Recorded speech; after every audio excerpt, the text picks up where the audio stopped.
Hi everyone, it's Ardith, and today I have a very quick tip for getting more out of your stencils by using a simple masking technique. I started with a top-folding A2 card base cut from Neenah Solar White 110-pound cardstock, and I used repositionable adhesive on the interior to keep it closed, and then on the back to attach it to my work surface. I'm using the Lotus Ornament stencil by Alexandra Renke.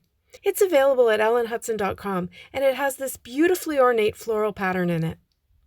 I laid it on top of my white panel and secured it with purple tape so that I wouldn't have any movement while I blended ink over it. Then I used some Post-it tape and I just masked over the area of the stencil that I didn't want any ink blending through. I used life-changing blender brushes and 3 shades of Catherine Pooler ink for my blending. I started with Pixie dust, and then I moved on to Fiesta blue in a kind of rainbow over the top.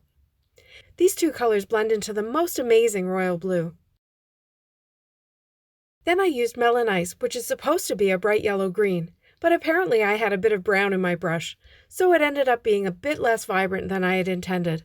But it was still quite pretty, so I went with it. And I had a big brush washing session right after filming. When I had the one side done, I turned my card around, repositioned the stencil and mask, and I blended it again. This created a beautiful and symmetrical lotus pattern that pretty much covered my card front.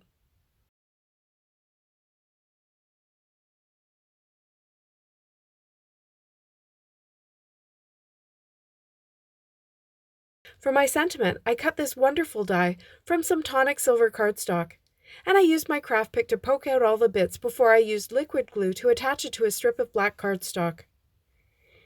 I've been using this Nuvo Deluxe adhesive for a few months now, and this is the first time it has clogged on me. But I just used a pin to clear it out and then added tiny dots to the back.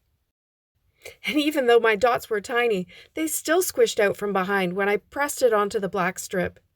They dried clear, but it's still somewhat visible in a close-up, as you'll see. I think that it's more visible than it would normally be because the background strip is black, and I think next time I might use one of those 2-way glue pens instead.